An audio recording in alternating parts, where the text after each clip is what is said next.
Bom dia a todos.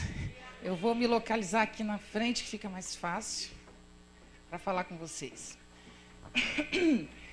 Eu precisaria de umas 5 horas, mas como eu não tenho tudo isso, infelizmente os tempos são sempre muito curtos na vida da gente, né? Então eu vou tentar sintetizar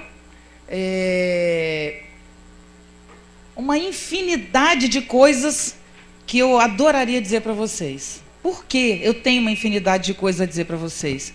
Porque vocês estão fazendo aqui nesse estado uma ação que, se nós tivéssemos essa iniciativa em todos os governos, governador, se todo governador do Brasil tivesse essa iniciativa, nós andaríamos pelo menos 10 anos em um.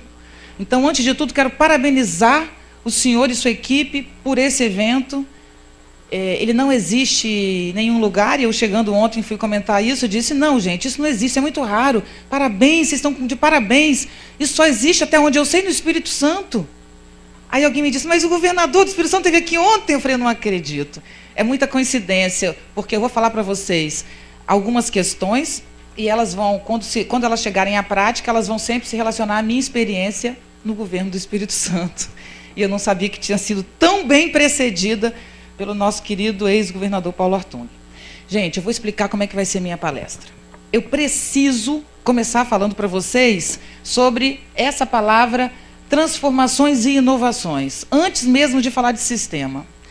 Eu vou abrir essa palestra rapidamente, falando para vocês de uma coisa que eu chamo de a mudança de valores no mundo contemporâneo. Eu vou começar basicamente do fim, que é qual é hoje o modelo não apenas de gestão pública ou privada, mas de gestão de si. O que hoje se configura na sociedade como a referência para um ser humano? Então, eu vou mostrar para vocês que hoje, na nossa sociedade integrada por sistemas integrados, que é isso que as novas tecnologias chamam, né? Elas chamam de sistemas integrados, o impacto que a tecnologia trouxe para o mundo. Eu vou contar essa história para vocês rapidamente, a partir das crises, da mudança de valores. A segunda parte da minha palestra vai ser dedicada aos desafios que a gestão pública, especialmente, tem em relação a essas transformações. Então, vamos lá. Nós vivemos 3 grandes crises. Alguém diz assim, o mundo está mudando? Aí eu digo, está mudando. Mas meu avô também dizia que o mundo estava mudando. Meu avô não podia ver uma televisão, que ele achava que aquilo era corrupção da juventude. A mesma fala que meu avô falava da televisão, eu vejo algumas pessoas falarem da internet. O mundo está mudando ou não está mudando? Então, a tese que eu trago para vocês é, o mundo está mudando, não como sempre mudou. Nós estamos vivendo um rompimento no mundo, uma quebra no mundo entre o antes e o depois. É uma mudança de eixo. E ela é uma mudança de eixo porque ela não é uma mudança, ela é uma mudança que acontece de forma sistêmica. Nós não vemos a mudança em um aspecto, nós vemos a mudança em todos os aspectos. Por isso, um novo corpo se forma e um novo corpo social está nascendo. Antes ainda de entrar nas crises, porque elas são duras, eu vou falar de coisas duras, eu quero dizer para vocês que eu acredito que nunca estivemos tão próximos de uma sociedade mais ética e mais justa. Nunca estivemos tão próximos de um ser humano melhor, mas nunca estivemos tão próximos da destruição do planeta e da destruição da sociedade. Nós vivemos um eixo aqui agora de transformação. Eu quero afirmar que eu sou otimista e que eu estou aqui porque eu acredito que nós vamos atingir o resultado melhor e não o pior. Eu estou falando isso porque eu vou ser muito dura e não quero que vocês se assustem. Mas a presença desse seminário aqui hoje no estado de Rondônia só reforça a minha tese de que nós estamos caminhando em direção a uma sociedade mais justa. 3 grandes mudanças. Crises. Uma crise ambiental, uma crise econômica, uma crise tecnológica. Essas 3 crises se articulam dando uma crise que eu chamo de crise de valores. Quando os valores estão em crise, tudo está em crise. Hoje, por exemplo, hoje você não sabe o que é ser mãe, você não sabe o que é ser mulher, você não sabe o que é ser pai, você não sabe o que é ser professor, você não sabe o que é ser amigo, você não sabe o que é ser um líder, você não sabe o que é ser um gestor. Eu tenho 12.500 amigos só em uma página do Facebook. Esses amigos são amigos? Não, não são amigos. Mas são amigos. Mas não são amigos. Mas são amigos, certo? Quando, há um tempo atrás, uma criança ia para a escola de tênis, ir para a rua com um tênis Nike, ontem, há 5 anos atrás, 10, você tinha medo que ela fosse assaltada e morta para roubar o tênis, não é isso? Hoje, um tênis é vendido a R$10 no camelô, falsificado. E ninguém rouba mais, mata mais por causa de um tênis. Hoje, uma criança entra numa escola com uma arma e mata 13 colegas de escola, como aconteceu em Realengo. Hoje, um rapaz vai para a rua, pega uma arma no Brasil. Não estou falando dos Estados Unidos, que existe há tanto tempo. Então, crise de valores. O que são valores? Valor é aquilo que te estrutura, é aquilo que você tem em alta conta, certo? Então, o valor é aquilo que te dá eixo, que te dá norte, é saber quem você é. Se vivemos uma crise de valores, nós temos a nossa ação humana sem direção. Se eu tinha uma revolta social na década de 70, de 60, eu fazia política contra a ditadura, certo? Mas hoje, quando você tem uma revolta, você coloca essa revolta onde? É como se fosse um líquido derramado no chão. Então, um jovem revoltado, que poderia ter sido uma coisa bacana essa revolta, aplicada numa ação, não. Essa revolta é aplicada num ato terrorista, porque ele não sabe o que está fazendo e acaba destruindo sua própria vida. É extremamente grave o que a nossa sociedade passa, sem precedentes, né? Bom, essa crise de valores, ela nasce de 3 crises. Vou começar da crise ambiental. Nós vemos uma crise ambiental que não é a do passado. A do passado era assim, a população ribeirinha no Espírito Santo, que eu sou capixaba, né? População ribeirinha do Rio Doce sempre sofria com a enchente. O rio subia e as pessoas morriam, né? Perdiam suas casas e tudo. Nós nos reunimos para ajudar, dando donativos para os pobres. Aí eu pergunto a vocês, alguém vai dar donativos para o Vale do Cuiabá, no Rio de Janeiro, onde o que caiu foram casas com 2 piscinas, com criação de cavalo manga larga marchador? Não. Então, gente, o meio ambiente, ele é mais democrático hoje. É uma piada, né, democrático, mas o meio ambiente hoje não atinge pobres e oprimidos, ele atinge a todos. O Japão, que é o país que mais planeja no mundo, nós estamos falando aqui de planejamento, de pensamento sistêmico, o Japão é o país que, no Brasil, você planeja 2 e realiza 10. Quando planeja? No Japão, você planeja 10 para realizar 2. E mesmo o Japão, com esse país tão estruturado que é, o Japão quase colocou o mundo em risco com suas usinas nucleares, que quando a gente foi perceber, estavam... Quer dizer, o Japão sabe que tem terremoto, no entanto, a destruição das usinas teria colocado em questão o mundo. Nós não temos noção, nunca passamos por isso, para ter noção do que significa um acidente com as usinas nucleares do tipo japonês, que aconteceria no Japão. Então, o meio ambiente, gente, pegou o alto e o baixo e colocou no mesmo lugar. Me diz o seguinte, onde você vai nas suas férias? Eu tenho esse problema todo ano, porque minhas férias só são em janeiro. Janeiro é época dos desastres de chuva em vários lugares. Então você fica, não, vou para Angra dos Reis. Sem comentários, né? Enfim, não há mais para onde ir. Aí você fala, não, gente, eu vou para a Europa. Vou para a Europa. A Europa tem neve que você não consegue andar, pessoas morrendo de frio, certo? Então, olha só, não adianta ter dinheiro, não adianta ser bonito, famoso, rico e poderoso. Em relação ao meio ambiente, somos todos iguais. Vou falar tudo muito rápido, para depois a gente articular. Segunda crise, guarda ambiental, horizontalizou o problema entre o alto e o baixo. Mas nós temos uma outra crise, que é a crise tecnológica. O que a crise tecnológica fez? Ou melhor, o que é uma crise tecnológica?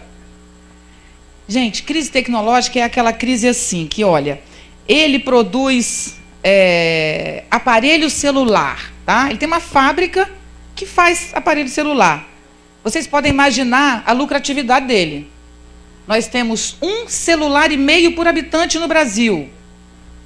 Qual a lucratividade dele? Imensa, sem poder imaginar. Acontece que tem um cientista brasileiro, o fato dele ser brasileiro abre uma outra porta que diminui a diferença do alto e do baixo, né, gente? Eu vou falar do professor Nicoleles, que tem, Miguel Nicoleles, um centro de alta tecnologia em Natal. Olha só, alto e baixo. Brasil produzindo alta tecnologia. O professor Nicoleles está afirmando que a Copa no Brasil, a abertura da Copa, vai ter sim mulata e samba, mas principalmente a Copa vai ser aberta quando uma criança paraplégica der um chute numa bola pela primeira vez na história da humanidade. Quem fez isso é um brasileiro. Certo? Diminuição entre o alto e o baixo.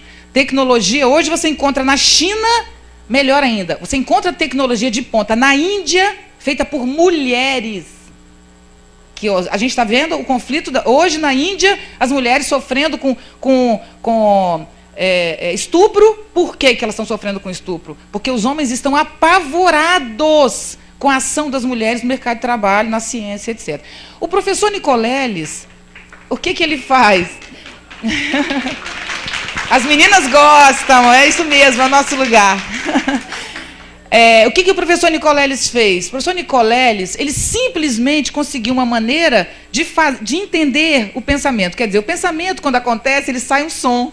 Ele conseguiu decodificar o som do pensamento. Então, a criança vai pensar, o pensamento dela vai ser transmitido para um sistema mecânico de corpo, né, que vai levantar o bracinho dela. Então, ela está presa numa estrutura. Quando ela pensar fome, a mãozinha vai, pega o alimento e ela põe a boca. Isso é o que ele criou. Gente, você sabe o que isso significa? Significa que no futuro não teremos aparelho celular. Você vai ter um chip e você vai conseguir conversar com outra pessoa por pensamento. Isso é um absurdo para mim, mas é real, isso é possível. Eu estou até provocando isso, que isso vai demorar, mas eu estou para você. Agora é o seguinte, o que acontece com a empresa dele que produz celular? Vai à falência, como foram vídeos, locadoras de vídeo e gravadoras de disco, certo? Então, olha bem o que eu estou falando. Nós estamos horizontalizando, assim como no meio ambiente, certo? Ele é o milionário brasileiro, porque ele produz, é o mais rico porque ele produz algo que está sendo usado. Amanhã ele perde tudo. Vocês viram Ike Batista, numa mudança da bolsa, caiu 8 posições em relação ao homem mais rico do mundo. Tá certo? Então, a tecnologia provocou uma instabilidade econômica no mundo que fez com que ninguém hoje no mundo, por mais dinheiro que tenha, possa se sentir garantido por isso. Ninguém. Pense em qualquer atividade. Pensa em commodities. Quem planta, por exemplo, agricultura. É só uma mudança no código florestal e o seu negócio pode ser destruído, sem contar um acidente ambiental. Se você produz qualquer coisa, essa coisa pode ter, pela tecnologia, uma inovação. E aí o seu produto desaparece. Mas tem mais uma. Saber. Olha, eu estudei em Harvard, eu sei tudo sabia o que era até ontem, né? Porque hoje pode surgir um conteúdo novo na sua área que, por ser uma mudança de eixo, gente, ele faz isso, ó. Não é, ele não tem como aprender o novo. Para ele aprender o novo, ele desfaz todo o antigo. E eu uso o conceito do meu filho. Eu digo para vocês hoje, às vezes sem contar que é dele a ideia. Eu digo, internet é onde todas as coisas estão sem corpo. Como signo, como imagem. 2 mundos, o mundo da ação e o mundo da representação. Tudo que está aqui está lá como representação. Bom, gente, se todos os conteúdos estão disponíveis na internet, por que eu tenho que saber os afluentes da margem direita do Amazonas? Por que eu tenho que saber a hidrografia da China? Por que eu tenho que saber os czares russos em ordem? Por que eu tenho que saber o que é a dinastia carolíngia? Se eu tenho isso no celular. Eu vou contar uma história rapidinho, que não dá muito tempo. Eu estava num bar com um amigo, filósofo, que estudou comigo. E ele começou a me provocar, dizendo, você, Viviane, você não sabe nada, né? Você virou pop, né? Aí eu falei, eu virei pop. Ele falou, duvida, que vai brincar comigo. Então, quem é fulano de tal? Começou a trazer coisas absolutamente que eu realmente não teria noção do que era. Eu peguei o meu celular embaixo da mesa. Na época, ninguém estava conectando ainda no celular, era muito recente. E ele não sabia que eu tinha. E eu fui respondendo aqui, coçava a cabeça, pegava aqui. Quando demorava, eu ia no banheiro. Ele falou, realmente, Viviane, tem que admitir, você é um gênio. Eu falei, não, eu não, o Google, eu falei para ele. Aí eu falei, Alexandre, isso que você está falando, você está me pedindo é muito pouco. Você está me pedindo dados. E eu sou especialista em interpretação. Isso é um pensador. Os dados estão na rede. a capacidade de ler, só que a gente conhece Paulo Freire. A gente tem que ler, antes de ler o livro, tem que ler o mundo. Não adianta ler o livro se você não ler o mundo. Gente, nós vemos um período, nessa crise tecnológica, em que só tem valor o pensamento vivo, ativo, que pode ser aplicado para a resolução de conflitos imediatos. Eu digo para os professores das universidades, eu vou muito à universidade, e eu digo, mas eu falo contra excesso de citações no texto, né? Cita. Mas ele tem que ter, eu falei, primeiro que não tem autor, todo mundo hoje é autor e tal, mas eu digo para ele, professor, quando a água estiver subindo e atingindo a sua perna, o senhor vai ter tempo de citar? Acabou o período de sentar no escritório para pensar. Nós estamos vivendo um mundo em que tudo pode acontecer. Então, não interessa um acúmulo de dados, não interessa isso. Interessa o pensamento vivo. Bom, isso colocou em crise a educação, as crianças não suportam ir para a escola, as crianças vão para a escola para matar uns aos outros ou para provocar bullying, e dizem que a culpa é das crianças? Não. Crianças vêm inteiras como sistema, que a vida é um sistema, e eu vou chegar lá. Crianças vêm como a vida é. Crianças vêm sentindo, pensando, respirando, falando, tudo ao mesmo tempo. A criança traz o todo, traz o mundo, e a escola divide. Se a criança traz o todo, usa um tablet, onde ela abre 5 páginas ao mesmo tempo. Estou falando de criar escola pública, tá, gente? Estou falando de escola pública, eu só trabalho com escola pública. Mas as escolas públicas, as crianças não têm internet. Eu fui dar um computador de presente essa semana para minha empregada, a moça que trabalha comigo. Ela falou, é laptop? Não, dona Viviane, computador de mesa a gente já tem. Lá em casa, todos tem 3 filhos. Falei, mas cada um? Não, todos têm, um para cada. Gente, você compra o computador mais barato que uma televisão. Tá certo? Você compra por R$700, um computador dividindo em 10 de 70. Certo? Bom, aí, essa tecnologia, além dela mexer na educação, no conteúdo, ela produziu uma instabilidade econômica em relação a, como eu falei, do celular. Mas não apenas isso. O desgaste econômico não é apenas produzido pela tecnologia. O desgaste econômico é produzido pelo esgotamento do mercado consumidor. Pensa comigo. Agora estou passando para a crise econômica, rapidamente, para a gente ter mais tempo adiante. Veja bem, o que acontece com o sistema capitalista? O capitalismo nasce do produto, não é isso? Você cria uma linha de montagem e aí você produz um sapato, não, você produz 300 sapatos, né? E vender um sapato não ganha nada, mas vender 300, 3 mil, né? Então, o capitalismo nasceu como produção de quantidade. Quanto mais quantidade, mais lucro. Acontece que desde que surgiu o capitalismo até hoje, todo mundo começou a consumir produto. Os americanos têm tudo. Os europeus têm tudo. Os americanos vão vender para eles o quê? Se todo mundo tem tudo. E os europeus também. Primeira coisa que nasce daí é o que a gente chama da sociedade do conhecimento. Eu não compro a geladeira... Por exemplo, eu tenho uma geladeira branca. Aí, eu vou comprar agora uma nova geladeira, né, gente? Aquela de aço escovado, né? Todo mundo tem, né? Quando eu compro uma geladeira de aço escovado, que eu ainda não tenho, quando eu compro uma geladeira de aço escovado, o que eu estou comprando? Olha só, a minha geladeira já gela e resfria, a minha. A outra também gela e resfria. Então, o que eu estou comprando? Eu só estou comprando a cor. Então, eu não compro a geladeira, eu compro um conceito de geladeira que diz que quem tem geladeira com aço escovado tem mais dinheiro, tá certo? Eu compro status, eu não compro geladeira. Gente, por que eles fizeram isso? Porque todo mundo já tem geladeira. Para eu continuar vendendo, eu tenho que criar um conceito de geladeira. Hoje, no primeiro mundo, não se vende produto, se vende conceito. O capitalismo, ele saiu do capitalismo de produto, porque todo mundo tem tudo, para um capitalismo que vem de ideia, que vem de pensamento. Só que, o que acontece com a China, com a Rússia, com o Brasil e com a Índia? Nós temos muitos pobres. Quanto mais pobres, melhor para um país. Olha que ironia para quem tem mais de 15 anos aqui, por favor. Gente, a miséria não foi nosso grande impedimento, governador, a vida inteira, né? O Brasil, um país com tanto miserável. Hoje, nós estamos nos mantendo economicamente no lugar Porque o país que tem miseráveis e pobres tem mercado consumidor para ser aberto. Então, quando você tira a população da pobreza, como aconteceu no Brasil, com milhões de pessoas que saíram da linha da pobreza, você cria pessoas que podem consumir. Quantos anos um brasileiro tem que consumir para chegar a ser um americano? Nós temos aí, gente, pelo menos 10 ou 20 anos vendendo, até todo mundo, até esgotar o mercado consumidor.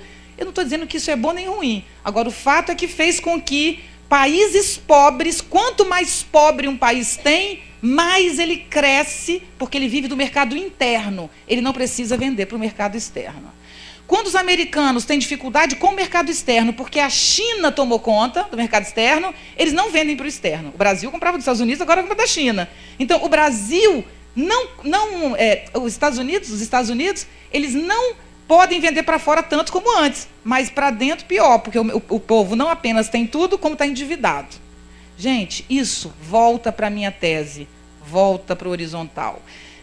Não era o americano, o povo, a cultura americana, o domínio do poder no mundo? Então, esse poder da fé aqui está se igualando a esse poder aqui do mais miserável. Nós vivemos um período em que nós estamos saindo de desigualdades objetivas para uma horizontalidade de desigualdades. Eu quero dizer o seguinte, não vai acabar a desigualdade. É quase como se no futuro Opa, obrigado. É quase como se no futuro a desigualdade fosse... Eu vou fazer uma enquete, assim, vamos ver quem vai entrar no meu restaurante bonito, chique, como em São Paulo. Antes era a roupa que você vestia. Hoje você compra na Marisa, em qualquer loja dessa, né? Uma roupa com o mesmo design de uma roupa francesa, e é muito difícil alguém dizer. Por exemplo, uma loja de bolsas caríssimas, essa que todo mundo sabe que é, eu fui no evento dela, uma loja aí que vem 10 mil reais uma bolsa. Eu fui no evento dela. E aí ela dizia para as pessoas como fazer para identificar o falsificado. Um vendedor, né, um lojista perguntou. Ela falou, você sabe se uma bolsa é dessa marca ou não por quem usa? Se está no ponto de ônibus, é falsa. Eu ouvi, ninguém me contou.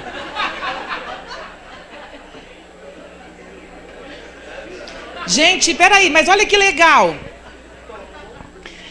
Olha que legal, olha só. Eu não vou para o aeroporto, eu não vou. Então, se eu for com uma falsificada, vão achar que é boa, não é isso? Então, por que eu vou comprar uma verdadeira, se por eu ser elegante eu posso usar uma falsificada? Então, o alto e o baixo, a China ajudou muito a acabar com as falsificações. A tese que eu vou desenvolver com vocês em gestão é que nós estamos passando de uma gestão piramidal para uma gestão em rede. Isso não é uma escolha nossa, isso não é uma decisão nossa. Isso é uma imposição da transformação do mundo. Quem está fazendo o que vocês estão fazendo aqui agora, governador?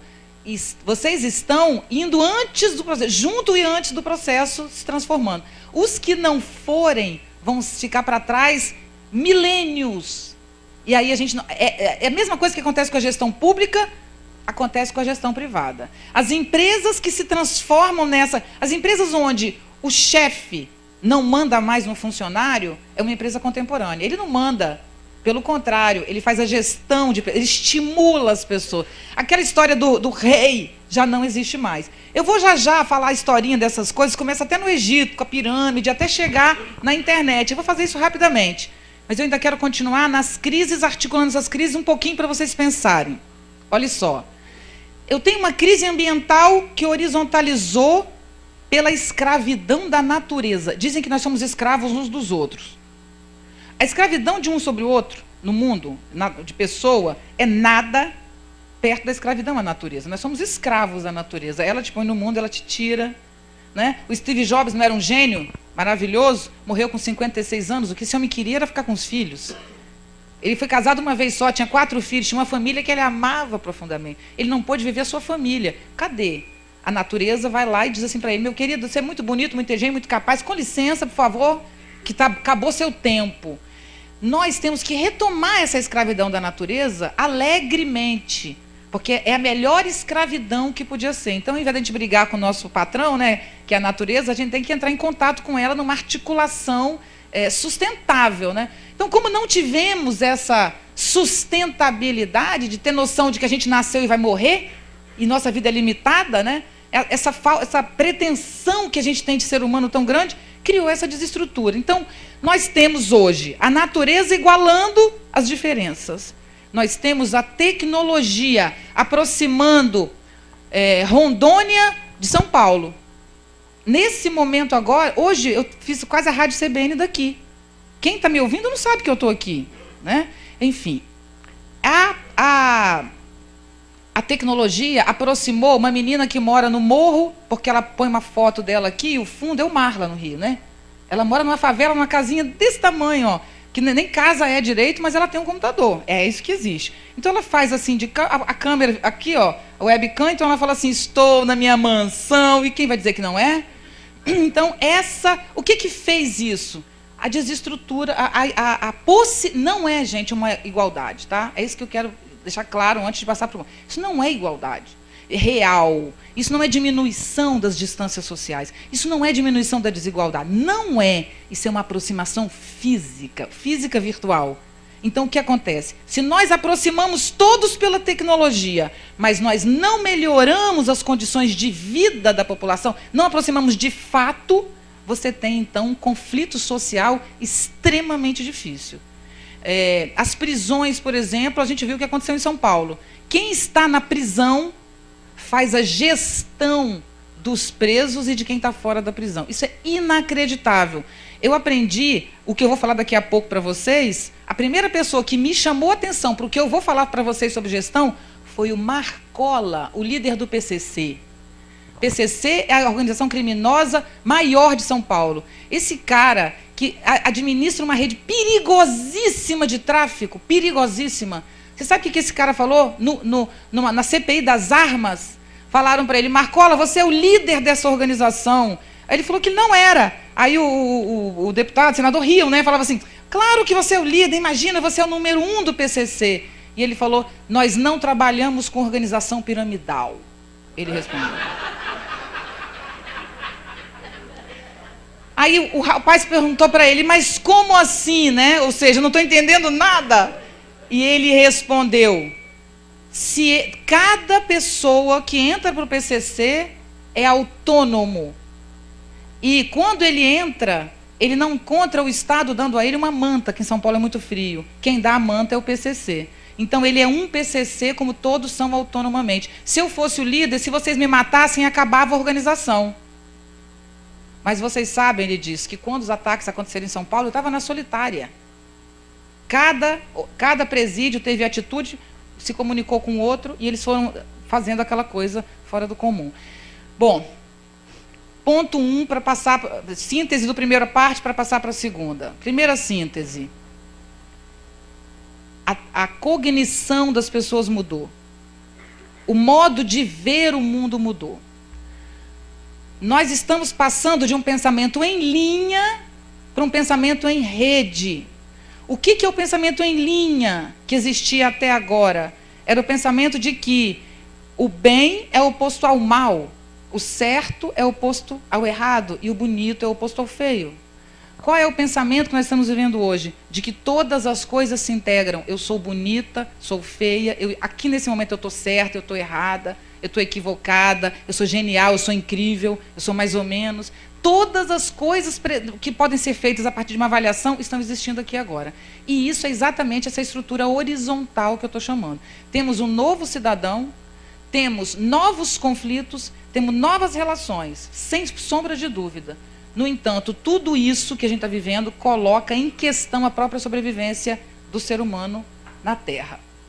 Nós passamos por um momento que eu costumo chamar de uma metáfora que eu uso, que é o caranguejo, o siri. Vamos falar o siri.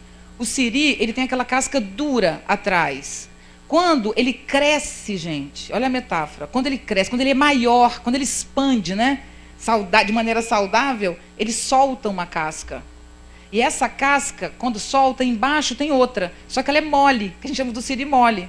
Quando o siri troca a casca, ele tem que se esconder embaixo da pedra, porque qualquer outro peixe vai lá e abocanha e mata. Então, nós estamos passando por uma troca de casca porque crescemos. Infelizmente, eu não posso analisar todos esses pontos que mostram que isso é produto, sim, do crescimento. Tem vários argumentos sobre isso. Nós estamos passando por um processo de expansão. Como nós estamos trocando a casca, hoje nós temos um perigo grave na sociedade de desintegrações, de conflitos, né, como eu disse, de falta de estrutura psíquica produzindo violência de todo modo. Então, nós temos que ter a noção de que a casca nossa nova já está aqui. E essa casca significa sistemas integrados. O nome disso é o contrário do mecanicismo. O mecanicismo tem uma roldana, vocês lembram? A roldana, a roda dentada, né? A fábrica, né? Aquele filme Metrópole antigo, né? Tão bonito que é o início do capitalismo, aquelas imensas engrenagens, onde você vê o ponto, aqui que tem o problema. Qual é a engrenagem de um chip? Não tem engrenagem, não tem engrenagem. São circuitos integrados. Um sistema de interpretação de inteligência, um programa que trabalha com interpretação de dados, feito na internet, você imagina como ele se estrutura. Ele se estrutura assim, ó. Ele não é um corpo pronto. Ele não tem nada pronto. Ele tem, vamos supor, 5 eixos, tá? Aqui. Quando ele pergunta, esses eixos se formam dando um corpo para responder para ele. Só que ele perguntou, eu vou precisar usar todos os meus 5 eixos, mas a pergunta dela, eu só preciso usar 2 eixos. Então, os outros 3 ficam aqui e esses 2 formam um corpo para responder para ela. Então, o que era uma máquina pronta, hoje é um sistema que nasce do uso. Isso são os sistemas integrados, gente. É um mecanismo de inteligência que a gente não tem noção. Quando a internet surgiu, agora estou começando a falar de gestão, e vou contar essa história, mas olha que interessante. Quando a internet surgiu, nós da universidade fomos os primeiros a usar no mundo acadêmico. Ninguém tinha. E nós tínhamos um pavor da internet. Nós tínhamos certeza que ela seria destruição. A gente pensava assim, imagina todo mundo conectado, né? Imagina, né? O poder estabelecido vai lá e domina todo mundo. Mas, olha só que interessante, nós entendemos que seriam todos ligados. Só não entendemos que seria uma nova relação de poder. A primavera árabe não está acabando com os últimos ditadores? Quem manda na internet? Bill Gates? Bush? O Steve Jobs, que nem está mais aqui? Quem manda na internet? Eu vou dizer para vocês quem manda. Dependendo do dia, pode ser a Luísa do Canadá. Lembram da Luísa do Canadá? Luísa do Canadá, ela é interessante para falar de rede, porque ela é ninguém. A Luísa do Canadá, gente, ela ficou famosa porque ela era uma ausência. Nenhuma presença a Luísa do Canadá era. Ela não estar gerou 4 milhões de acessos. Aí alguém diz assim, mas que poder ela tem com isso? Uma moça chega para mim e me diz, você tem que investir na rede para ter mais, você vai ganhar muito dinheiro. Eu falei, como se ganha dinheiro? Eu não entendo. Agência de publicidade. Uma das maiores do Brasil. Ela me disse, porque a gente, quando faz uma campanha para um carro, primeira coisa hoje é a internet. Falei, como é que faz? Por exemplo, a gente pega o cara que tem um Twitter com 25 mil pessoas, sei lá, 1 milhão de pessoas, e a gente dá um Fiat para ele, dá uma grana para ele altíssima, para ele dizer assim, ai, que delícia dirigir o meu Fiat. Você acha que aquilo é a visão dele de mundo, de carro. E não é, aquilo é propaganda. E isso é, na verdade, isso é ilegal, porque isso é antiético. Mas quem vai controlar isso? Como é que você vai pegar o rapaz e dizer assim, você gosta ou não do Fiat? Prova. Você pode, gente, dizer para ele que ele não gosta do Fiat? Não tem nenhum sistema regulatório, gente, que pode impedir esse rapaz de fazer isso. E essa empresa. Porque, de fato, você não tem como saber se ele ama ou não o Fiat. Não, a Fiat me deu, mas eu amo. Eu, inclusive, adoro esse carro, sempre tive. Como é que você vai fazer? Então, essas relações de poder hoje estão assim. Hoje você pode ter a presidente Dilma fazendo um discurso fundamental para a nação e todo mundo, ao invés de estar vendo a presidente Dilma, está vendo a Luísa do Canadá, ou o Que Dó da Formiguinha, ou Para a Nossa Alegria. Tá certo? Então, como é o sistema da rede? Imagina uma rede que ela é reta, mas ela não é, a gente falou horizontal, mas ela não é para cima, para baixo, para o lado, como se fosse de elástico. Eu gosto de imaginar uma rede. Imagina o sistema respiratório. Imagina o sistema respiratório, circulatório, com aquelas veinhas. Imagina só aquelas veinhas, mas de todos os lados, como se fosse um rizoma, como diz o Deleuze. Imagina que isso é feito de elástico. Então é o seguinte, nesse momento acontece a tragédia de Santa Maria. Toda a rede vai para Santa Maria. Ninguém quer mais saber de nada. Mas se a Maria Bethânia cria um site que vale 2 milhões de reais, que o governo patrocinou, vai todo mundo falar mal da Maria Bethânia. Mas pode também, gente, ser uma criança fazendo uma coisinha engraçada e todo mundo vai para a coisinha engraçada da criança. Então, o tema, a questão, a gente nunca sabe qual delas que vai acontecer. Por isso que o poder que se estabelece em rede é um poder muito difícil de saber exatamente como ele se estrutura, mas ele é sempre inédito. Quero dizer, não é inédito, é surpreendente, né? Na maioria das vezes. Bom, eu gostaria de falar para vocês agora uma historinha curta e rápida, que é assim. O que a gente pode chamar de gestão? Como eu vejo filosoficamente esse tema de gestão. Pensa o seguinte, os animais, a maioria dos animais, eles são movidos por instinto. Quando teve a tsunami, dizem que os elefantes subiram e não morreram, né? Mas eu compreendo isso, porque o elefante pode ter a capacidade de perceber a vibração. Você imagina o que é um terremoto, né? Foi longe, mas quem tem a capacidade de perceber ondas, por exemplo, sabe que algo de ruim está vindo daqui. E eles correm para cá. Um cavalo, antes de chegar no precipício, ele para muito antes. O cavalo não chega aqui para olhar e falar, opa, não vou pular aqui não. Tem algo que é de percepção que é instintivo dos animais. Então, o que é instinto, gente? Instinto significa que existe uma cadeia da espécie, dos cavalos, dos homens e dos outros, que determina a sua ação. Quando você tem uma ação instintiva, você não tem ação. Ação é quando você participa dela. Ação envolve o humano. O cavalo não tem ação. O cavalo é determinado por essas relações pré-estabelecidas da natureza. Claro, isso eu aprendi há pouco tempo, que mesmo uma mosca tem pequena possibilidade de escolha, tá? Não é que os animais não têm escolha, eles têm pequenas escolhas. Quem tem animal sabe disso. Só que o predomínio do instinto é maior quanto menos desenvolvido é um animal. Quanto mais desenvolvido, menos instinto. Então, quem é o ser humano? O ser humano, na cadeia, é o que tem mais liberdade, menos instinto. Exemplo, um cavalinho, quando nasce, um dia depois ele vai sozinho e pode se virar. Um ser humano precisa de pelo menos 5 anos de educação para realmente estar sozinho. E ninguém deixa uma criança de 5 anos sozinha, mas alguma chance ela tem. Então, o que é o humano? O humano, gente, é aquele que precisa da lei e da ordem externa que ele mesmo criou como cultura para ordená-lo. Então, como é que nasce o humano? O humano nasce há 100 mil anos atrás, quando a gente começa a enterrar os mortos. O que é enterrar os mortos? É alguém acima de mim olhar para mim, que sou eu mesma, e dizer para mim, você um dia vai morrer. Quando a gente entende que a gente vai morrer, a gente cria o ritual de enterro. Aí a gente percebe, por exemplo, que se eu vou morrer mesmo um dia, né, se isso é um fato, então eu vou cuidar da saúde. Aí eu começo a descobrir as ervas, cuido das armas, melhoro a caverna que eu morava, né? E aí a coisa vai andando. Então, o que significa? O humano é o ser que são dois. Eu sou o ser físico e sou um ser virtual que olha de fora de mim e diz, não vai por aí que é perigoso. Todo ser humano tem um desdobramento moral. Quando você sonha, você está na internet, não está? O que é o seu sonho? Tudo que você viveu com o corpo se aparece representado no sonho como imagem, não é isso, gente? Lembra do conceito inicial que eu falei? Internet é o que tem tudo sem corpo.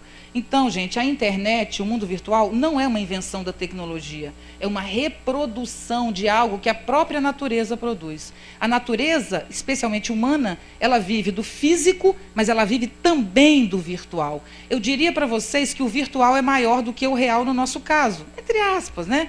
Mas, por exemplo, é o conceito de que eu sou que determina quem eu sou, mais do que minha própria ação. E a gente está trabalhando isso. O que é a sociedade do conhecimento? Como eu falei, o capitalismo de produto é o capitalismo que se fundamenta no corpo, na troca, no objeto, na matéria. O capitalismo de conceito é o capitalismo que está valorizando essa outra porção. A gente tem que juntar tudo isso de uma forma bacana, né? Mas, enfim, pensa que há 100 mil anos começamos a enterrar mortos. 15 mil, 12 mil, já tem agricultura, rapidamente. Depois da agricultura, a gente já tem o Egito como primeiro modelo, né? A gente na escola estuda o Egito, né? O que o Egito produziu como metáfora? Uma pirâmide. O que essa pirâmide é feita? De pedra. Qual o tamanho dessa pirâmide? Imensa. Então, isso é o início do poder humano corporal. Matéria eterna, entre aspas, né? Que não é eterna, mas é durável, que é a pedra, e com esse desenho de pirâmide. O desenho de pirâmide mostra que o rei no Egito não é apenas um rei que vocês sabem, que domina tudo. Ele é o próprio Deus, num determinado período da cultura no Egito.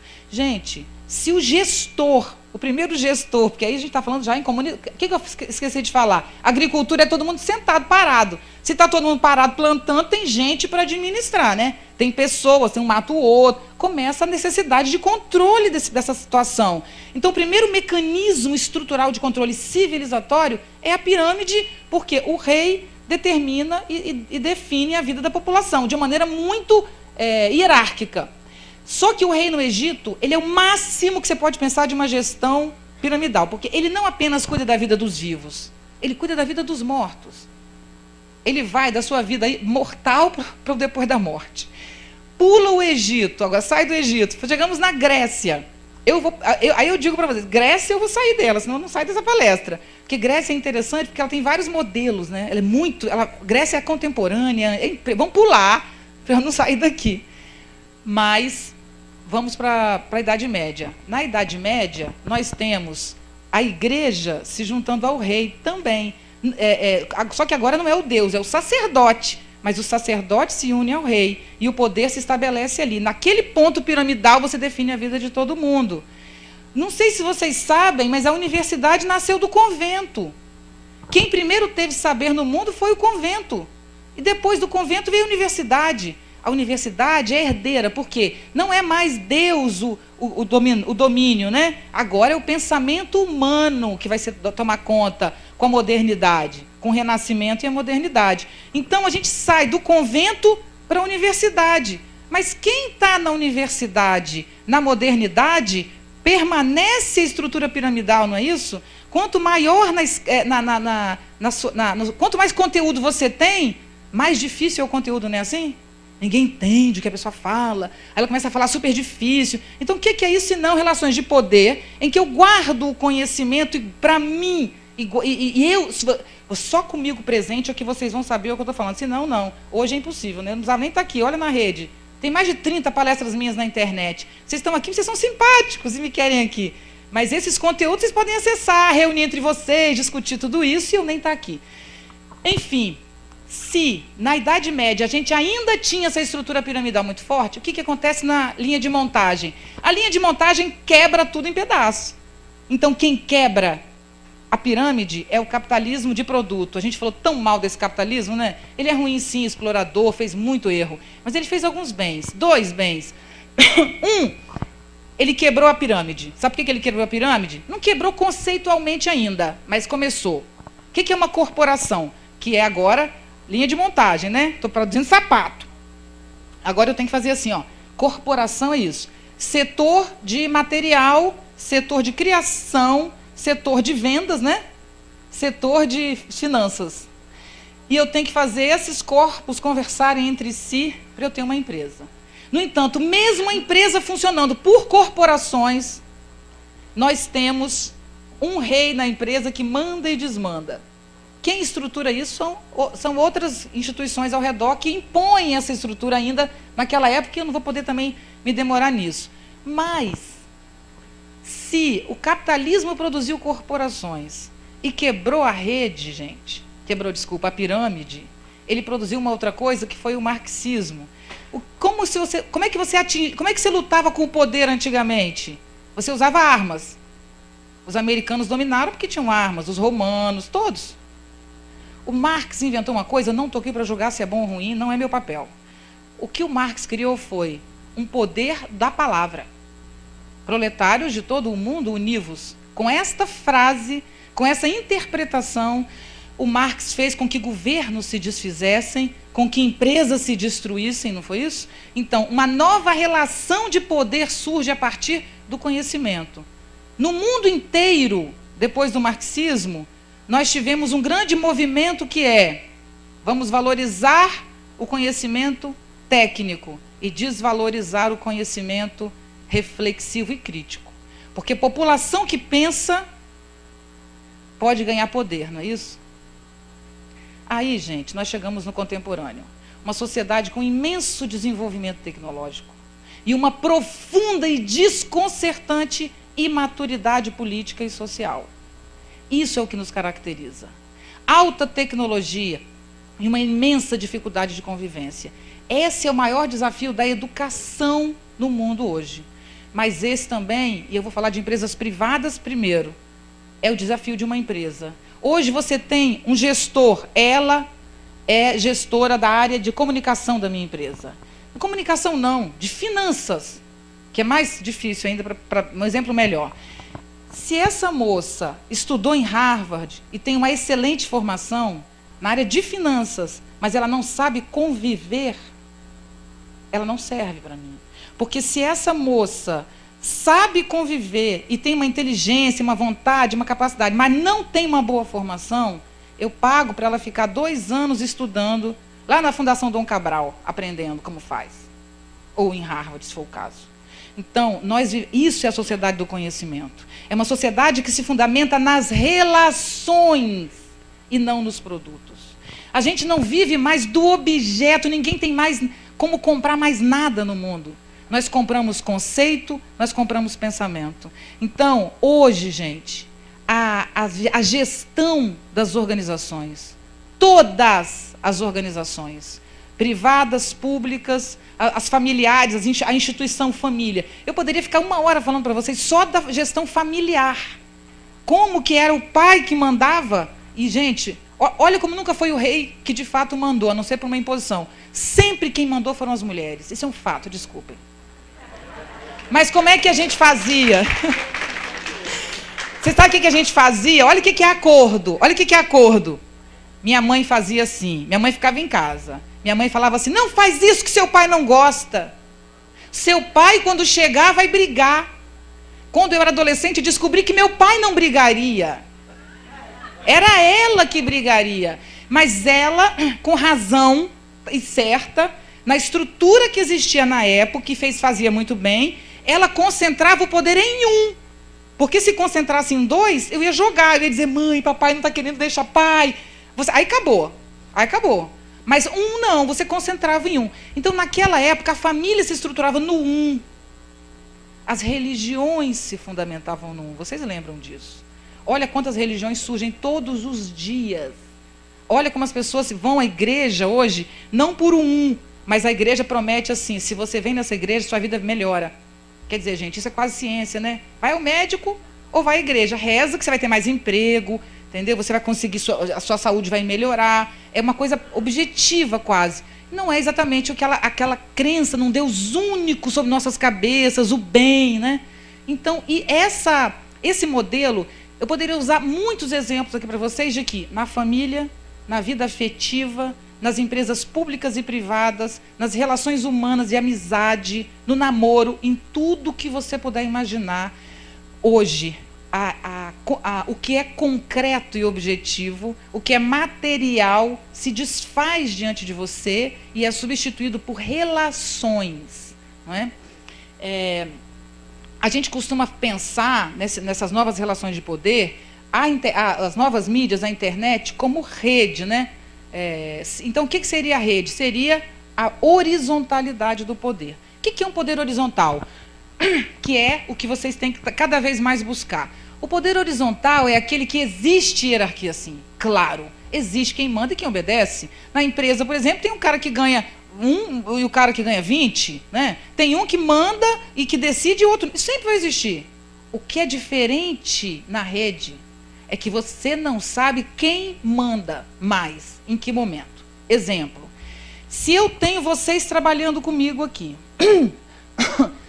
e eu estou diante de um desafio muito grave, que é um desastre ambiental, por exemplo, que é o melhor exemplo, que desestrutura muito rapidamente tudo, né? Então, eu não sei o que fazer, porque eu tenho um desastre ambiental e eu tenho o meu corpo de pessoas trabalhando comigo. Acontece que ele é o que é o secretário, por exemplo, de bem-estar social, sei lá, eu não sei nem como usar, de meio ambiente. Ele é o secretário. Ele tem o poder e ele sabe. Ele é o segundo depois dele. Acontece que essa moça aqui da ponta é uma moça que não fez grande faculdade, que não é grande estudiosa, mas ela consegue apontar a solução. Quem vai ser ouvido, gente? É ela. É ela. Sabe por que é ela? Porque nós, diante do perigo, por isso que eu comecei falando em crise, nós não estamos querendo currículo e título, nós estamos querendo solução. Eu vejo um movimento acontecer em todos os lugares. O título vale para entrar, mas depois que você entrou, vale o que você faz com esse título. Não importa mais o que você sabe, mas como você usa o que você sabe. Então, essa horizontalidade é um fato e a gente não pode negar. Além dessa questão, eu queria apontar alguns pontos que a gente pode pensar isso agora na gestão pública, né? Exemplos em relação à gestão pública. Imagina o seguinte, que nós temos uma fila no INSS, uma fila no pronto atendimento, de pessoas que vão de manhã cedo ou de madrugada, porque estão passando mal e precisam de atendimento de emergência. Quando você olha a fila daquele pronto atendimento, eu garanto a vocês que pelo menos 40% das pessoas nessa fila não precisariam estar ali. Muitas mães, especialmente novas mães, essas novas, que eu não tive tempo de definir tanto essas mães, que não têm um conhecimento, enfim, vamos pular.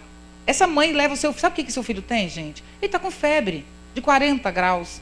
Uma febre de 40 graus não é razão para levar uma criança no pronto atendimento. E qual é o estado geral dessa criança? Você pensou? Porque minha irmã disse uma coisa sistêmica linda quando eu tive filho. Eu estava desesperado com meu filho com febre, e ela na minha casa disse, primeira coisa quando uma criança está doente é olhar o estado geral. O olho está brilhando, a pele está mole ou está durinha, ela está vigorosa? Ela pode estar com febre, ela pode estar o que quiser. Agora, uma criança que não tem febre não tem nenhum sintoma, mas o estado geral é debilitado, corre com ela. Isso, gente, é uma visão sistêmica. Mas a gente não tem essa visão. Bom, essa menina vai para o pronto atendimento. Ela vai, possivelmente, ela vai estar exposta a se contaminar com meningite de uma criança ao lado, e as crianças saírem desse pronto atendimento com uma doença grave. Perde a mãe, que vai ter um trabalho grave com seu filho. Perde o filho, que está com uma meningite. Perde uma outra criança que está com problema e poderia ser atendida, e não foi atendida porque o problema foi criado na fila. E perde o Estado que vai gastar uma fortuna para cuidar a meningite dessa criança. Acontece que a única maneira de resolver esse problema era se a Secretaria de Saúde tivesse vinculada à Secretaria de Educação. Mas não é só isso. Quer dizer, um dos pontos é a Secretaria de Educação saber que um dos pontos que são fundamentais, um dos pontos em que a gente não tem como negar na educação, é uma educação viva, a educação do corpo. Mas o que a nossa escola faz? A nossa escola, tradicionalmente, ela pega um quadro e desenha lá o corpo humano. A criança não sabe que o desenho do corpo humano é o corpo dela. Não é isso? Nós decoramos para a prova o nome do cerebelo, as partes do cerebelo, mas eu não sei que órgão eu tenho do lado direito do meu corpo. Eu sei fórmulas matemáticas, mas eu não sei calcular os juros do cartão de crédito. Eu sei coisas incríveis e eu não sei escutar. Paulo Freire, pedagogia da escuta. Olha, se você desenvolve numa criança a escuta, que você sabe que ouvir não é escutar. Ouvir é ter ouvido funcionando. Escutar é colocar sua alma no seu ouvido. Dar-se pelo ouvido. Ser aberto ao outro.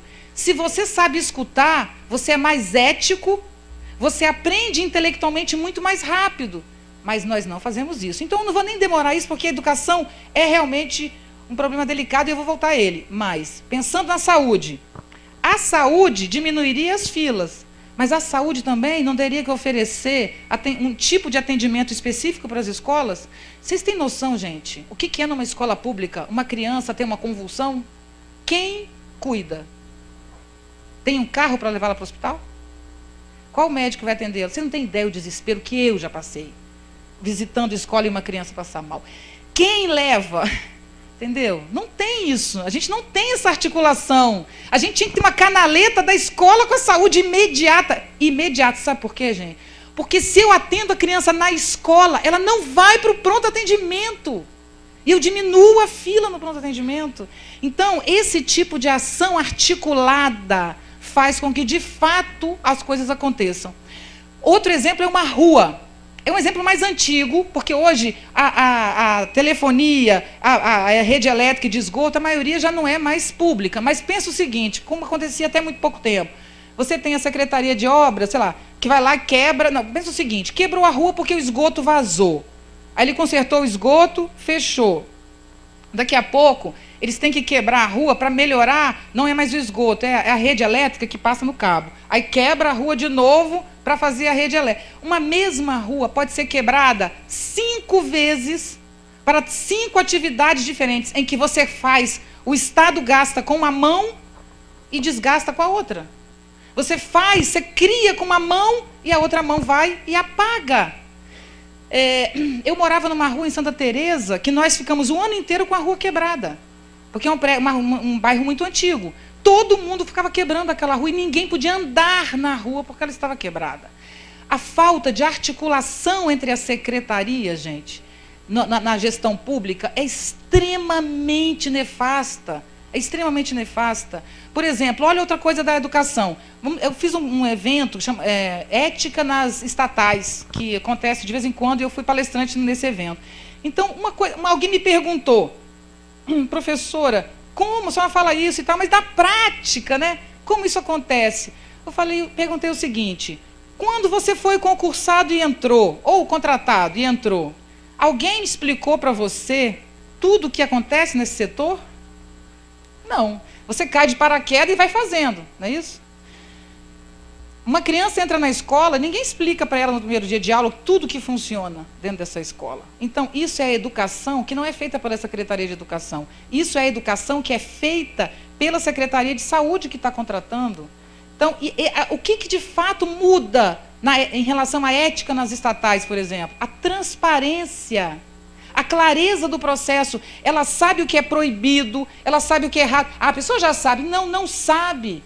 Eu tenho que renovar meu conceito de ética. Eu tenho que sentar com ela, com os concursados e trabalhar. Olha, isso pode, isso não pode, isso é mais ou menos. Gente, muitas vezes pessoas boas são corrompidas na instituição pública, porque ela não tinha noção, e quando ela viu, ela estava enredada num processo muito acima dela.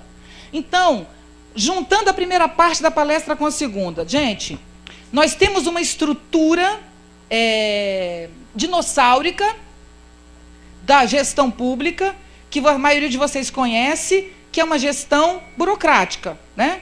Que vem porque primeiramente a gente teve um momento da gestão envolvendo a monarquia, né? Os poderes dados por regalia, tem até um outro nome para isso. Eu quero mordomias, né? Então, para acabar com as mordomias e sair desse Estado para um Estado federativo, nós precisamos criar regras para que o filho, o amigo, não tenha o direito, não é isso que aconteceu? Só que isso fez com que a gente criasse um Estado extremamente burocrático, para dar conta de impedir que o outro roube e tal. Hoje nós temos clareza que é essa burocracia que facilita a corrupção. Exatamente ela. Então, o que a gente tem que fazer com esse Estado? O que já estamos fazendo há anos? Bresser Pereira pensou isso há anos, né? Sair desse Estado burocrático para um gerencial mais ágil, mais rápido, mais potente. A presidente Dilma, por exemplo, tem esse perfil, foi tão mal falada, né?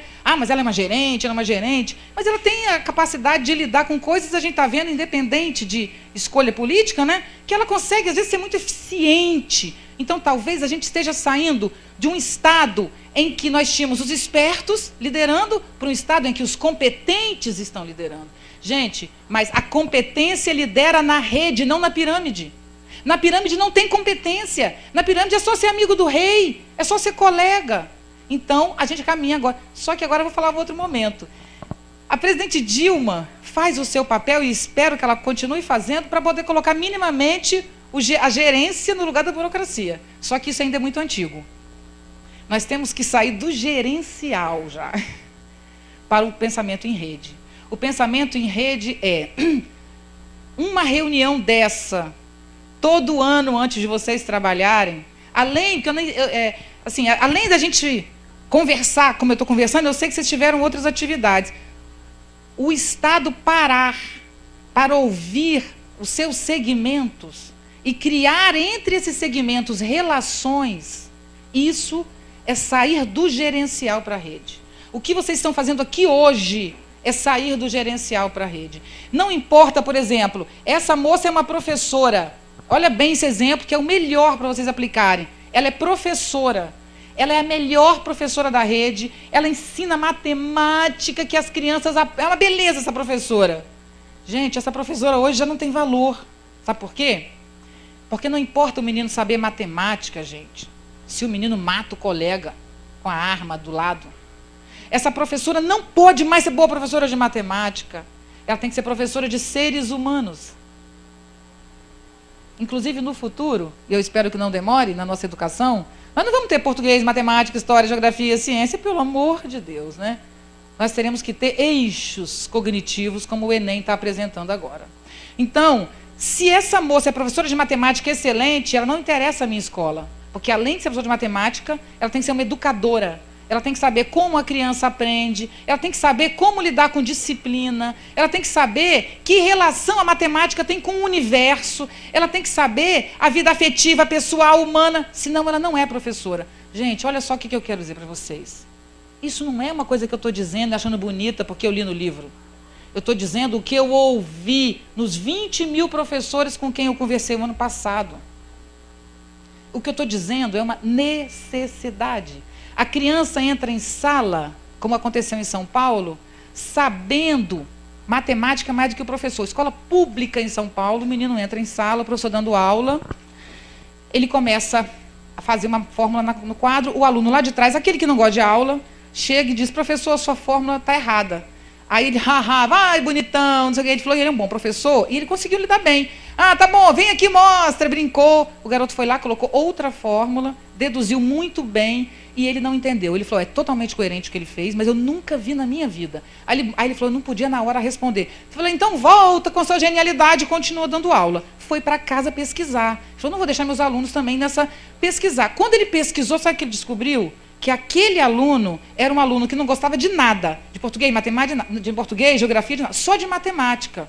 E ele sentava lá atrás porque ele vivia, sabe onde? Numa rede social em que pessoas discutem matemática, em que estão presentes, tanto ele como é um aluno de ensino fundamental, nem médio, como também um pós-doutor da USP, aposentado, participava dessas discussões, e esse professor aposentado passou para ele um trabalho maravilhoso que ele estava fazendo, que era não dele, de criação, e trouxe essa fórmula. Então ele disse para mim, eu não posso mais estabelecer o meu poder em mim. Então olha só, o que é a televisão, que era o nosso modelo? A televisão dá o conteúdo e você recebe, não é isso? O que é a rede? Independente do canal, você pode até trocar, né? Mas é tudo dado. Na rede, ela, que tem 10 anos de idade, abre e tem tudo que... Essa palestra agora, não sei se essa, mas em todas que eu vou, tem alguém em tempo real fotografando e colocando no YouTube. O que eu estou falando agora, né? Vocês estão colocando no YouTube. Muito bem colocado, inclusive, é o certo.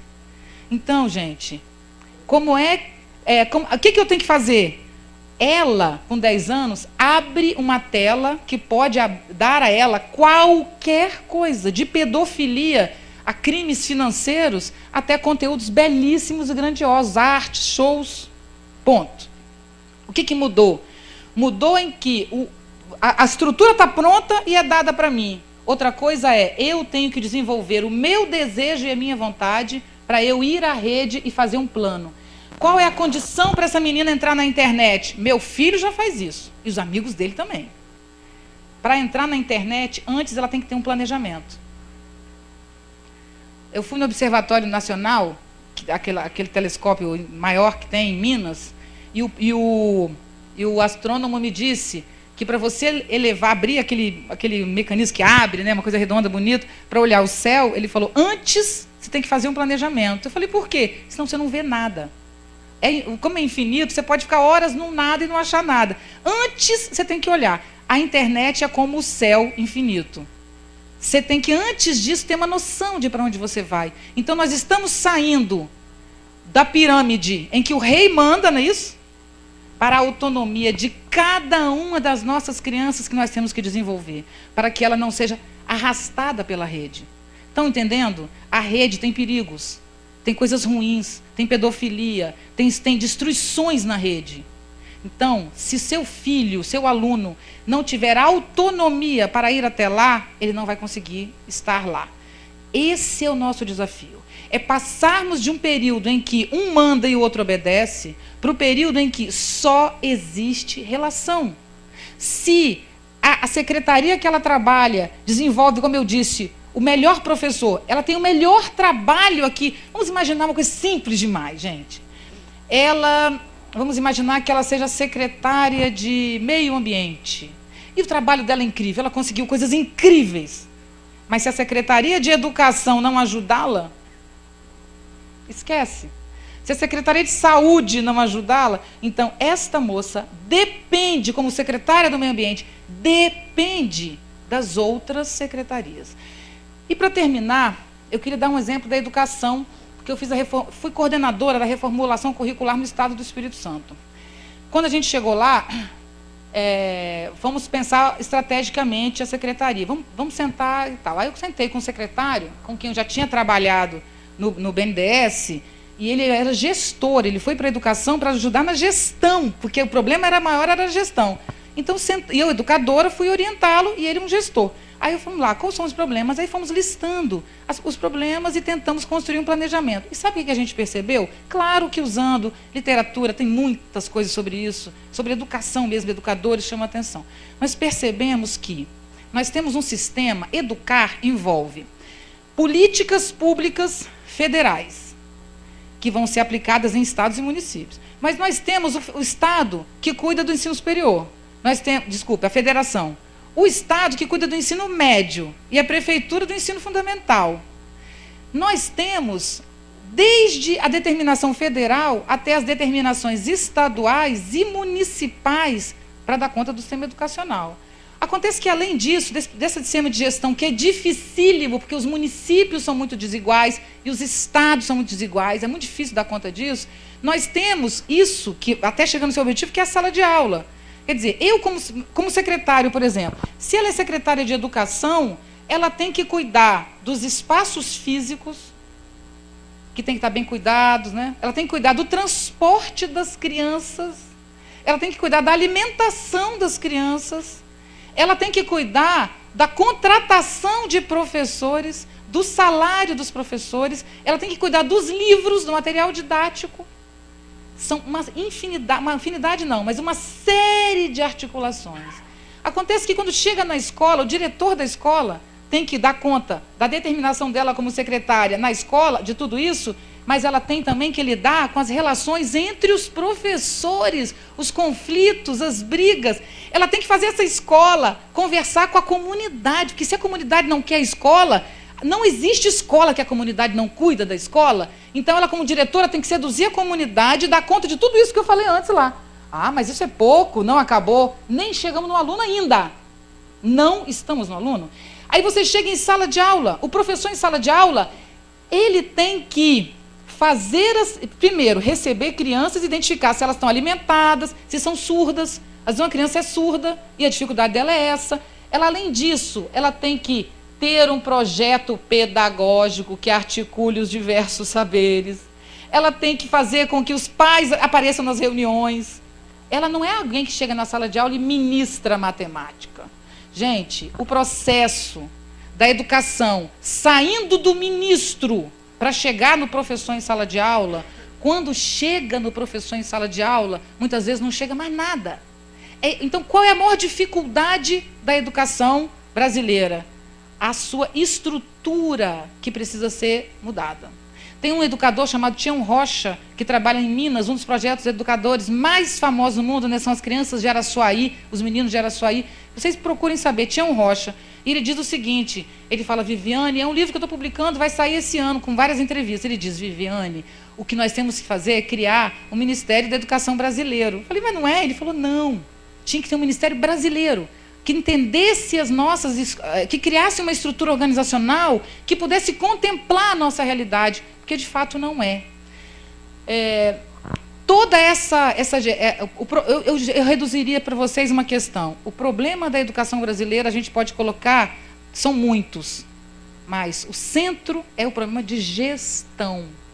O professor não é mais quem manda, o secretário não é mais quem manda, o ministro não é mais quem manda. Quem manda são diversos fatores articulados envolvendo a comunidade, a demanda, a formação, a saúde, o momento histórico, as novas mídias.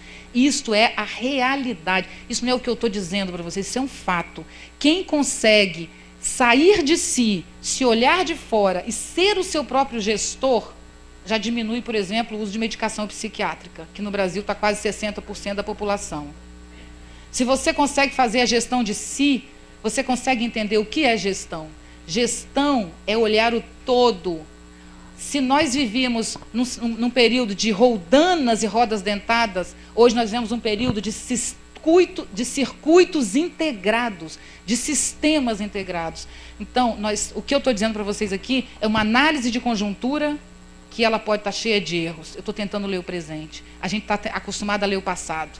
Então, o que eu quero que vocês façam quando eu não estiver mais aqui é esse exercício de leitura do todo, de leitura do processo, e entender que nós vivemos de processos e não de pessoas, de relações, de trocas. É isso que nos constitui. Eu sou uma troca entre o meu sistema circulatório, o meu sistema sanguíneo, né? Eu tenho vários sistemas que em mim se articulam para dar um corpo. É só isso que existe.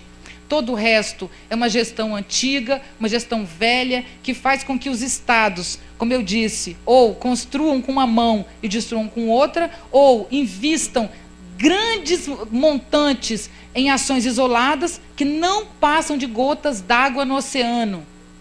Aumentar o salário dos professores é uma gota d'água no oceano. Cuidar do meio ambiente é uma gota d'água no oceano.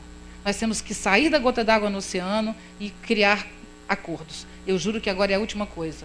A sociedade se chamava Sociedade da Informação. Vocês lembram a nova? O segundo nome que ela ganhou foi Sociedade do Conhecimento. Que informação? É informação, é Google, né? Sociedade do Conhecimento é quando surgiu rede social. Você faz ao vivo, já não é mais. Você sabe qual é o novo nome que é dado à nossa sociedade, que muitos pensadores estão dizendo, e é um fato, chama-se Sociedade da Colaboração. Você é mais forte quanto mais conexões você estabelece com o seu entorno. Muito obrigada.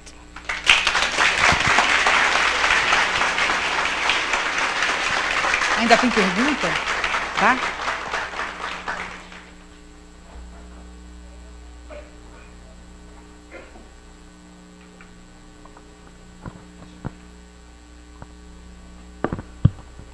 Oi. Nesse momento, nós gostaríamos de convidar a senhora Ticiana Coqueri, filósofa e professora da Universidade Federal de Rondônia, para ser a mediadora da palestra. Acompanhada, também convidamos o senhor Martins, secretário, e o secretário Jorge Braga, também para acompanhar a mediadora à mesa, por gentileza.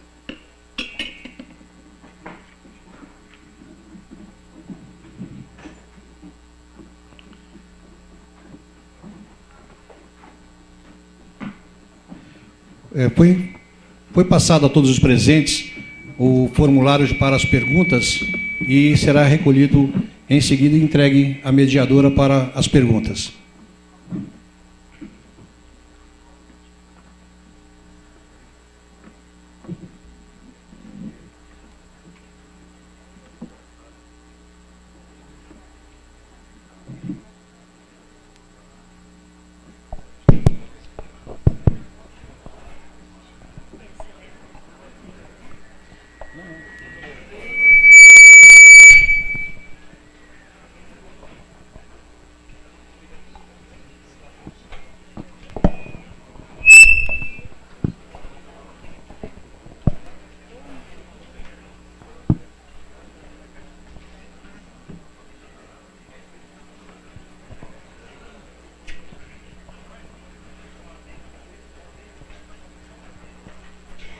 Alô, alô. Bom, primeiro, eu quero parabenizar a palestra da Viviane, que foi uma delícia de ouvir. E a gente sente que tem uma conexão com a realidade, não são palavras soltas e isoladas. A gente sente que é isso que está acontecendo mesmo. E antes de passar para as questões, para as perguntas, eu quero primeiro confessar que eu acredito em vocês. Porque essa palestra, que tem esse viés, essa formação filosófica, ela não está acontecendo dentro da universidade. Vocês não são universitários, vocês são os líderes do Estado.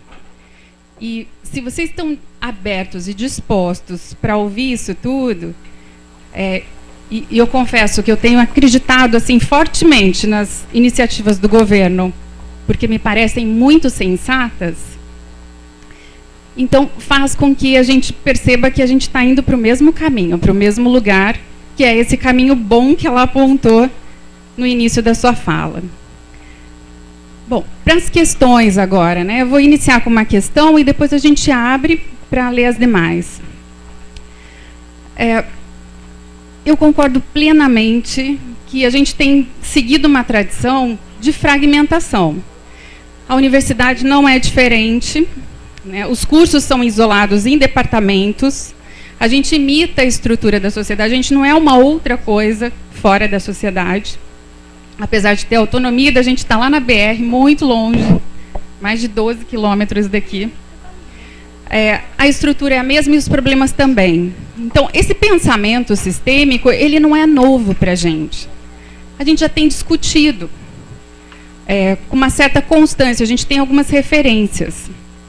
Claro que não com essa eloquência toda, né? A gente usa aquela verborragia acadêmica. E, no entanto, a gente não percebe mudanças nas ações dos próprios acadêmicos, da própria estrutura acadêmica, que vou frisar, que repete a estrutura do Estado num microcosmos. Como que a gente faz? Porque se esse conhecimento a gente já tem, como que a gente faz para isso ser percebido e ser vivido na realidade? E aí, só para completar, e contextualizando, não mais com a academia, mas com o Estado em geral, vocês que são líderes, às vezes a gente ouve alguma coisa e fala, nossa, que legal, que bacana, tudo a ver o que ela está falando, mas amanhã vai continuar pensando dessa maneira? Quais vão ser as mudanças efetivas que vai dar para fazer com que elas aconteçam? Como que a gente faz isso? Obrigada. Eu que agradeço. Essa pergunta, ela vai, na verdade, sintetizar, vai completar uma parte que eu não consegui falar na palestra, que é o seguinte. Gente, a gente falou do mundo, só que temos uma particularidade no Brasil.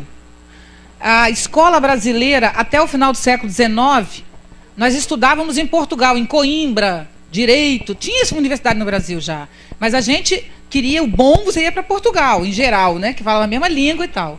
No século XX, a nossa escola começou a crescer. A década de 20, de 30, foram excelentes. Educação, Anísio Teixeira, trazendo inovações. A escola ganhou muito. Acontece que essa escola, só para fazer um silencinho, essa escola que cresceu de uma maneira inovadora e que pensava de modo sistêmico, na década de 30, na década de 40, a educação brasileira buscava uma educação... Leiam Anísio Teixeira. Era uma educação que voltada para o todo, para a articulação dos saberes. Nós estávamos num ótimo momento, até a década de 50, crescendo, com idas e vindas, né? Mas com uma visão bem interessante. Acontece que nós vemos dois momentos. O que eu chamo de busca pelo desenvolvimentismo, a industrialização tardia, que transformou a educação numa linha de montagem. A universidade é uma linha de montagem, explicitamente. Os departamentos isolados, a não existência de conexão entre os cursos e o fato das universidades serem construídas longe. Sempre foi assim. Acontece que mais grave do que a industrialização foi o regime militar. Independente se estava bom ou ruim, não é esse problema. A questão é que, no Brasil e no mundo inteiro, como eu disse para vocês, o perigo vermelho gerou uma reação à inteligência. Então, o que aconteceu durante 20 anos no Brasil? Foi proibido pensar. Proibido pensar. Se você pensasse, você ia preso, ou era vigiado, ou era torturado. Os melhores professores foram ou mortos, ou expulsos do Brasil, ou simplesmente calados, para não serem mortos. Então, nós passamos um período muito duro nesses 20 anos. Acontece que o regime militar acabou e nós continuamos lá. A nossa escola continua com a mesma estrutura de linha de montagem. O que eu não completei na fala inicial é o seguinte, que, de fato, vocês, e eu concordo plenamente com a professora, o que vocês estão discutindo aqui não está nos bancos das universidades, infelizmente. Nas empresas privadas também essa discussão está, porque vocês têm necessidades imediatas de população sofrendo, de conflitos. Vocês não têm tempo para fazer uma citação, vocês têm que resolver um problema porque a demanda é imediata. Uma empresa, ela lida não com população, mas com lucro. Ela tem que lucrar, ela não tem tempo de articular e citar. Então, o que acontece? Nós só vamos mudar a cultura das organizações públicas e privadas no Brasil quando a educação deixar de ser segmentada. Por que na universidade a gente discute esse tema, mas não vira ação, como a professora disse? Porque enquanto as aulas tiverem, no ensino médio e fundamental, 50 minutos, com sinal sonoro, e na universidade, 2 horas de aula, marcada, separada, enquanto na universidade cada professor for dono da sua cadeira e não pensar o todo, enquanto a estrutura do ensino brasileiro for a formação de fragmento e não de pessoa, nós não vamos mudar. Vocês são inovadores ao extremo, como eu comecei a falar. Isso não é uma conversa, entende? Eu não sou daqui, eu não tenho porquê estar falando bem do que vocês estão fazendo. É real, isso não está presente. Por que é diferente? Porque a universidade aprendeu que pensamento é oposto a corpo. Na universidade eles pensam com o pensamento, mas eles não utilizam a ação e o corpo. Vocês pensam primeiro com o corpo. Porque alguém liga e diz assim, tem alguém passando mal, internado, morrendo e ninguém está lá para atender. Corre porque choveu e 20 casas caíram.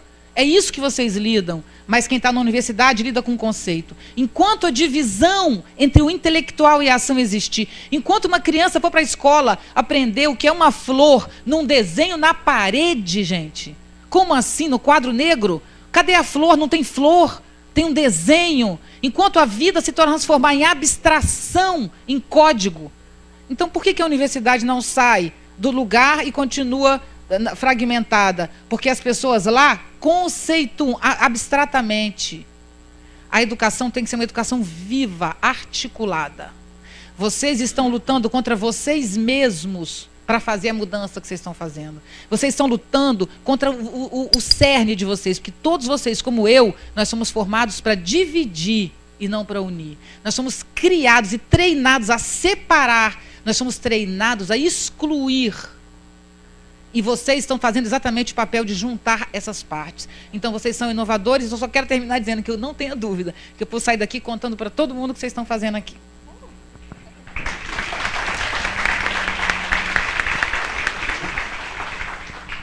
Bom, nós temos um tempo super exíguo, super curtinho. Prometo que eu vou responder rapidinho agora. E são várias as questões, esse é o problema. Então, eu vou agradecer a todos que colocaram as questões. Eu vou passar para a Viviane ao final, mas a gente vai ler só 3. Então, a primeira questão, eu acho que vai nesse viés que você estava concluindo, Viviane, que é no serviço público, por vezes vemos um individualismo. E aí a pessoa coloca entre aspas, né, as frases mais clássicas. É a minha secretaria, é o meu trabalho, é o que eu mando, é o lugar onde eu estou mandando. Então, ela está solicitando que, ou ele, fale um pouco sobre o interrelacionamento entre os vários setores do governo. Infelizmente, o individualismo não é de alguns secretários, o individualismo é da nossa cultura, é isso que a gente aprendeu. Porque se você é individualista, você compra mais produto no capitalismo de produto, né? Se você é individualista, gente, você sofre mais angústia, porque o ser humano, ele é relação. Olha que absurdo que eu estou chegando, pensa comigo. Se você convive bem, você não precisa comprar tanto. Nós compramos por angústia, nós compramos por sofrimento, nós compramos porque não temos mais nada de interessante a fazer.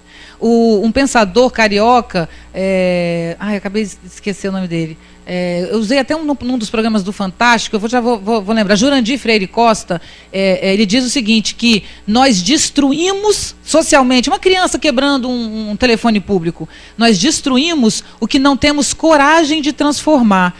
Porque a melhor coisa para um ser humano é participar de um processo coletivo. Sabe quando vai todo mundo junto e você nem precisa... Olha, vou pensar uma coisa rápida. Imagina o seguinte, se você levanta de manhã, às vezes, você tem que mandar um guindaste para te levantar, não é isso? Às vezes, você acorda, sem pensar, você já está em pé. Quando é que você acorda quando você já está em pé e não pensa? É quando você tem um objetivo, um alvo, alguma coisa que te mova. Quanto mais uma pessoa se articula com o entorno, mais ela vive bem. Nós somos produto das relações. Não adianta eu ser uma excelente profissional, ganhar uma fortuna e meu filho eu não me dá com meu filho. Não adianta eu ser muito bem sucedida, estar aqui, vocês gostando de mim, meu nome está aparecendo no jornal e na internet, mas eu não tenho uma família. Eu tenho que ir para casa deitar numa cama. Cama não é um colchão. Cama é um aconchego que você cria a partir de relações.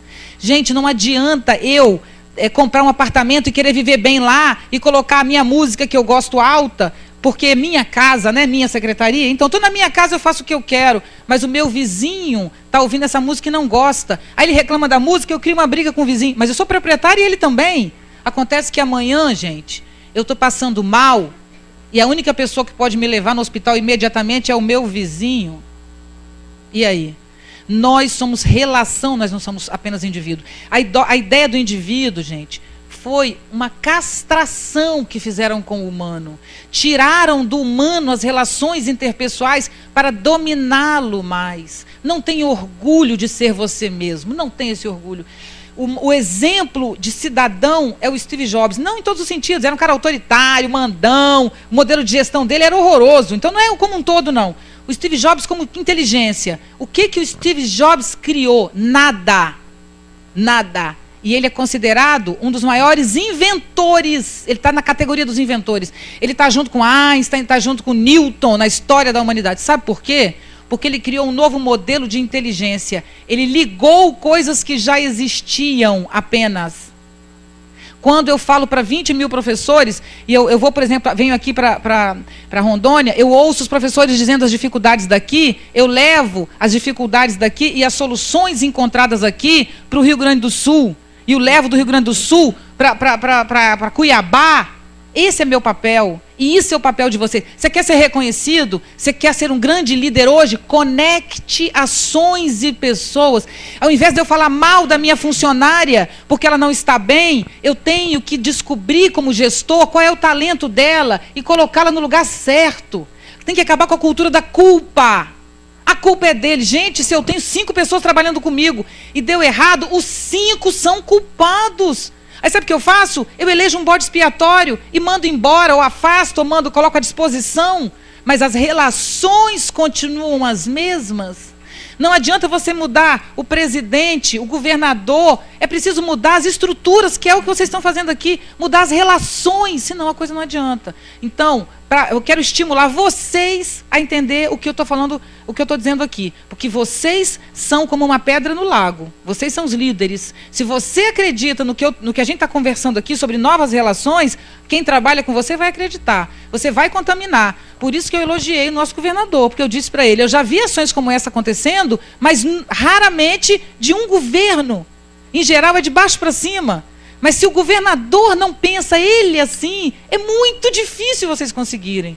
Entende? Senão não tem solução. Por isso eu dei o exemplo do Paulo Hartung, que foi a única pessoa no Brasil que eu conheço que fez exatamente o que vocês estão fazendo aqui. E o próprio Paulo Hartung acredita nesse tipo de coisa. O individualismo é um prejuízo financeiro, pessoal e humano. Quer viver bem? Bem com você mesmo, com sua família, com alegria. Seja alguém que articula pessoas, ao invés de ser alguém que tem poder cristalizado. Porque um poder cristalizado a gente dá um tiro e derruba. Relações são indestrutíveis.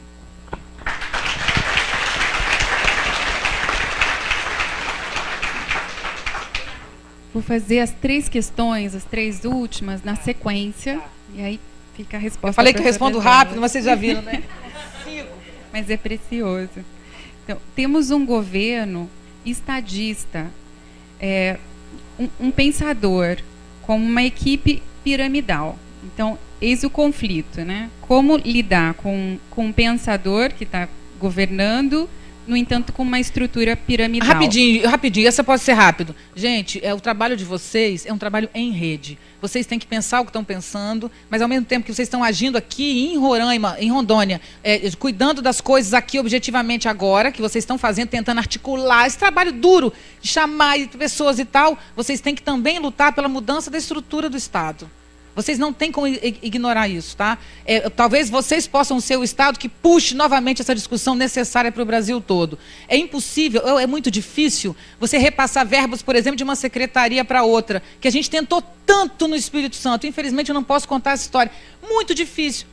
A educação tinha muito dinheiro, a cultura não, mas a cultura é fundamental para a educação. E nós tínhamos um projeto da cultura que era da educação. E não pudemos fazer porque a gente não pôde, pela burocracia, repassar verba. Isso é um exemplo. A estrutura do Estado é piramidal, é fragmentada, é centrada em pessoas. Mas nós podemos romper de dentro essas relações a partir de quê? A partir do sucesso, gente. Pequenas experiências bem-sucedidas arrastam a organização, né? Então, nós temos sim que discutir a estrutura do Estado. Infelizmente, vocês têm esse problema dificílimo para lidar e temos que enfrentá-lo. A outra questão é, o ideal seria que todos os secretários estivessem aqui para interagir melhor com seus técnicos e colegas secretários. Na verdade, isso aqui é uma interjeição. Isso, né? E aí eu digo o seguinte, isso aqui é apenas o começo, frases do próprio governador, quer dizer, a gente tem muito trabalho pela frente, estou botando a gente, olha, todo junto, né? Tem um trabalho longo pela frente. O que nós não podemos é culpar, lembra? Eu não posso dizer assim, mas aquele não veio. Ao invés de eu falar mal do secretário que não veio, eu vou seduzi-lo a vir. Esse é o objetivo. É muito fácil, né, gente? Falar assim, mas ele não é bom. Mas eu sou boa, mas ele não. Não, eu sou boa se ele for bom. Eu sou um bom professor, mas meu aluno não aprende? Não. Então, o sucesso de cada um de vocês é o sucesso do Estado.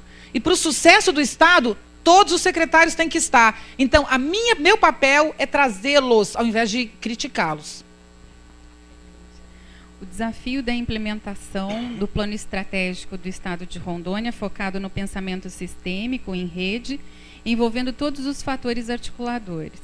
Governador, secretários, técnicos, auxiliares e comunidade. É um grande desafio. Sua sugestão de como escolher um marco inicial? Olha, o marco inicial é descobrir o que nós temos em comum nos nossos fragmentos, né? Vocês têm que se reunir, muitas vezes ainda depois daqui, não precisa ser apenas com todas as pessoas. Vocês podem reunir apenas os secretários e às vezes até alguns secretários, dependendo do tema, não todos. Não precisa ser todos ao mesmo tempo, porque não são sistemas integrados que eu falei. Então a gente pode fazer um pequeno sistema com 5 secretarias ou 3, outro, sabe, que tem mais coisas em comum. Então, descubram o que tem em comum e comecem dentro dessas secretarias que tem coisas mais, todas têm em comum, tá? E em algum momento, todos os pequenos grupos se articulam num grande plano. Mas como é difícil reunir todo mundo, o que vocês podem fazer é pequenas reuniões em pequenos grupos. Primeira coisa, gente, é partir. Olha só, isso aqui é uma dica quase de mãe, vocês não vão entender. Nós não podemos discutir quando nos reunimos, desde amigos a família, nós não podemos discutir o que temos de diferente. O que tem de diferente não se discute. Só podemos discutir o que temos em comum. A gente se reúne na família para discutir o que tem diferente. Mas você usa o cabelo assim, o outro gasta dinheiro assim, mas você não cuida bem do seu filho, você não é isso? Gente, ele tem direito de cuidar do filho dele como ele quiser e a diferença se mantém, vamos respeitar. Vamos respeitar as diferenças. Vamos primeiro juntar as igualdades, as identificações. O que nós temos em comum? O que essa secretaria tem em comum? Quando você faz isso, é o ponto de partida. Depois, você pega essas que a gente já articulou facilmente como educação e cultura, ou como meio ambiente, educação e cultura, por exemplo, que é o mínimo, saúde. Quando a gente já faz a pequena articulação, a gente cria uma outra grande articulação. Uma reunião anual com todos é essencial. Pequenas reuniões durante o ano são fundamentais. Eu tenho certeza que o ano que vem, sabe que vocês vão estar discutindo aqui, que é o que eu sugiro em algum momento, mas tem que esperar, que a gente estava conversando. Um ano primeiro você está organizando. Sabe o que é o ideal? É um dia vocês fazerem uma reunião como essa com os secretários e 2 ou 3 assessores diretos ou pessoas importantes para cada secretário, onde nós vamos discutir projetos de trabalho, já não é nem mais conceito. Nós vamos sentar aqui, ele vai levantar e vai dizer, ele é secretário, ele vai dizer, olha, minha secretaria está passando por isso, ele vai apresentar, cada um apresenta, pequenos grupos. Estão fazendo? Ah, estou vendo, eu estou, olha aqui, estou vendo, gente. Eu estou aqui à toa, porque vocês já estão fazendo. É esse o trabalho, é exatamente isso, parabéns.